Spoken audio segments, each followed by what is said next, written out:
तानाजी सावंत यांच्या वक्तव्यानंतर आता अजित पवार यांनी मुख्यमंत्र्यांकडे नाराजी व्यक्त केल्याचं कळतंय।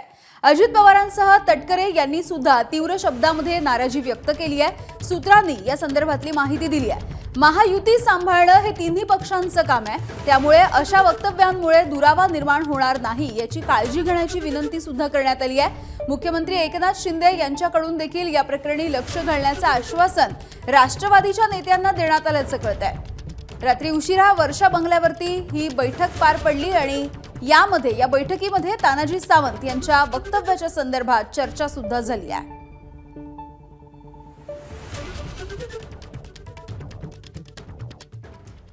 तर तानाजी सावंत यांच्या वक्तव्यावरती राष्ट्रवादी काँग्रेस आता तुटून पडली आहे। सहन होत नसेल तर सत्ता सोडा असं प्रवक्ते उन्मेष पाटील यांनी सुनावलंय, तर आमचाही संयम सुटेल असं अमोल मिटकरी म्हणतात।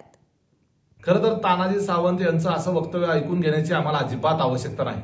माझी तर व्यक्तिगतरित्या अजितदादांना विनंती राहील की असलं ऐकून घेण्यापेक्षा आपण महायुतीमधून बाहेर पडलेलं चांगलं। आपण काय लाचार आहोत का सत्तेला? आणि हे कोण तानाजी सावंत अशा पद्धतीने बोलणार आणि काय संबंध आहे त्यांचा बोलायचा? तानाजी सावंत यांनी महायुतीमध्ये राष्ट्रवादीला प्रवेश दिला का?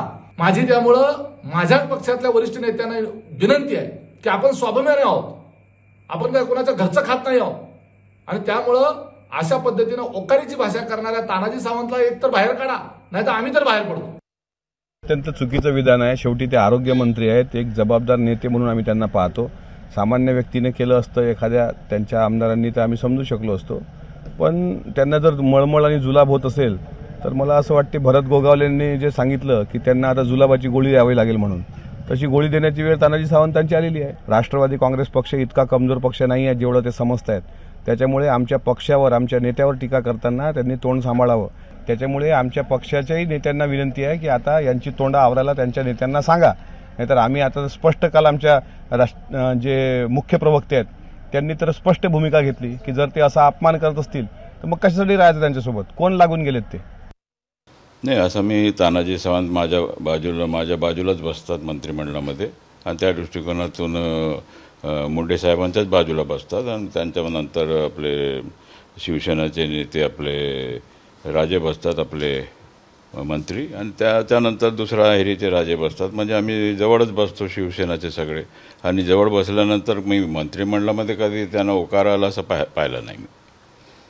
हे त्यांचं व्यक्तिगत मत असू शकतं किंवा मुख्यमंत्र्यांकडून प्रतिक्रिया नाही, तर प्रतिक्रिया मुख्यमंत्र्यांनी दिलं पाहिजे, कारण की अशा प्रकारचं वक्तव्य केलं म्हणजे आपण जे महायुती आहे मजबूत ठेवायचं जर आपल्याला असेल, आपल्याला पुन्हा सरकार स्थापन करायचं असेल तर आपल्याला जरूर ह्याच्यामध्ये युती मजबूत ठेवून आपल्याला जे काही अशा प्रकारच्या गोष्टी होतात तिथे थांबलं पाहिजे। दरम्यान तानाजी सावंत यांच्या वक्तव्यामुळे खळबळ माजली आहे। राष्ट्रवादीची एवढी अलर्जी आहे की कॅबिनेटमध्ये मांडीला मांडी लावून बसलो तरी बाहेर आल्यानंतर उलट्या होतात असं वक्तव्य तानाजी सावंत यांनी केलंय। आणि यानंतर त्यांचं आणखी महायुतीमध्ये मिठाचा खडा टाकणारं अजून एक वक्तव्य समोर आलंय। हाडामासाचा शिवसैनिक कधीही या विषयात काँग्रेस आणि राष्ट्रवादी समाज जमले शिकत असल्यापासून आतापर्यंत ती वास्तव जसं एनर्जी म्हणतोय पुढे खाली उलट्यावर चालू होतात ती अवस्था आहे, कारण ते विचार परिपूर्ण भिडलेले आहेत अंगामध्ये, त्याच्यामुळे ते शक्य आहे। आज जरी आम्ही कॅबिनेटला मांडीला बसलो असलो तरी सुद्धा बाहेर आल्यानंतर उलट्या होतात, ही वस्तुस्थिती सहन होत नाही। ते आता वयाच्या 7व्या वर्षी म्हणून बदलू शकत नाही। एबीपी माझा, उघडा डोळे बघा नीट।